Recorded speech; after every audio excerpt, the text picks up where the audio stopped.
130 करोड़ जनता का डेटा भारत सरकार के पास है। आप चौंक गए होंगे, लेकिन यही वास्तव है। और भारत सरकार ने ये डेटा आपसे उपलब्ध कर लिया। और रोहिंग्या, बांग्लादेशी, पाकिस्तानी जितना भी विदेशी नागरिक है, इनका भी डेटा भारत सरकार के पास है। समय आएगा तो यहाँ से उन्हें अपना देश खदेड़ दिया जाएगा।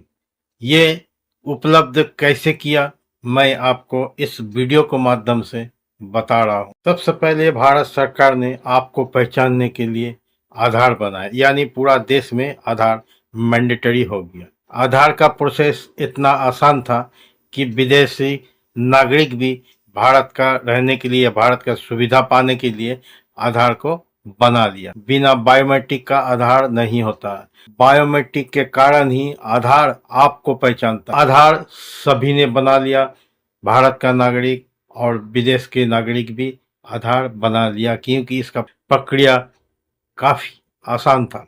लेकिन आपका बायोमेट्रिक वो ले लिया। इसके बाद पूरा भारत में एनआरसी लाया, जिसमें भारत के नागरिक और विदेश के नागरिकों को पहचान किया जा सके। लेकिन इसमें विपक्षी का एक बड़ी संख्या में लोग इसका विरोध करने लगे। इसीलिए आसाम छोड़ के पूरा देश में एनआरसी लागू नहीं हो पाया, क्योंकि रोहिंग्या, बांग्लादेशी या विदेशी घुसपैठिया इस विपक्षी का वोट बैंक था, जिसके कारण एनआरसी लागू नहीं होने दिया। आधार से धीरे धीरे भारत सरकार ने सारे चीज में लिंक करवा दिया, यानी आधार को आपका मोबाइल नंबर से लिंक किया, आधार को आपको बैंक खाता से लिंक किया, आधार को आपको राशन कार्ड से लिंक किया, आधार को आपको वोटर कार्ड से लिंक किया, ड्राइविंग लाइसेंस, गाड़ी का रजिस्ट्रेशन सभी में लिंक करवा दिया।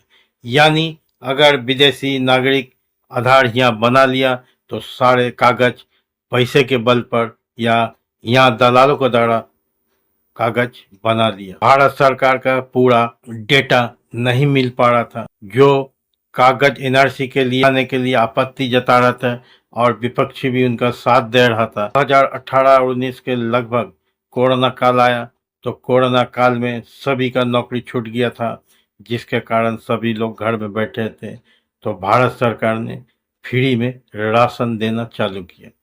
और जो लोग गलत तरीका से पैसा दे के राशन कार्ड बनवा लिए थे, वो जो कागज दिखाना नहीं चाह रहे थे, फ्री राशन के लालच में उन्होंने कागज दिखाना शुरू कर दिया।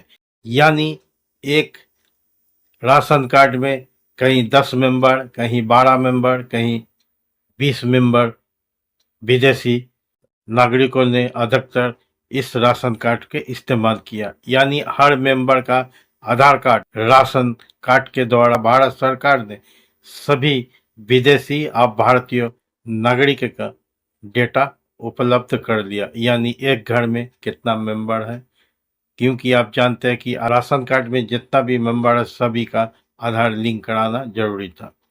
इसके बाद 2025 के लगभग भारत सरकार ने एक सॉफ्टवेयर लॉन्च किया, जो नेटग्रिड और गांडीव। यह गांडीव क्या काम करता है? यह गांडीव जितना भी आपका सरकारी डॉक्यूमेंट है सभी को एक जगह लाता है, और नेटग्रिड इसे छांटता है कि कौन विदेशी नागरिक है, कौन भारत के नागरिक है, और कौन कागज जाली है और कौन कागज ओरिजिनल है। यानी नेटग्रिड और गांडीव सॉफ्टवेयर के द्वारा सभी नागरिकों का डेटा को एक जगह लाया गया। यानी अगर आप आधार देते हैं तो आधार के साथ जिस जिस जगह में आपने आधार को डॉक्यूमेंट बनाने के लिए यूज किया, यानी लिंक किया, वहाँ गांडीव सबको छांट लिया। और नेटग्रिड जो नेशनल इंटेलिजेंट और नेशनल सुरक्षा के लिए बनाया गया था, उसमें भी जो विदेशी रोहिंग्या, बांग्लादेशी घुसपैठियों को भी अलग कर दिया। आधार दिखाते तो आधार के साथ आपको टोटल जो डॉक्यूमेंट है, जाली है या ओरिजिनल, नेटग्रिड और गांडीव के द्वारा भारत सरकार के पास उपलब्ध हो। 2025 में एसआईआर चालू किया, और एसआईआर में आपको पता होगा कि सुप्रीम कोर्ट में भी कह दिया था कि आधार सिर्फ आपका पहचान पत्र है, आपका नागरिकता के पहचान पत्र नहीं है, ना आपको बर्थ सर्टिफिकेट है।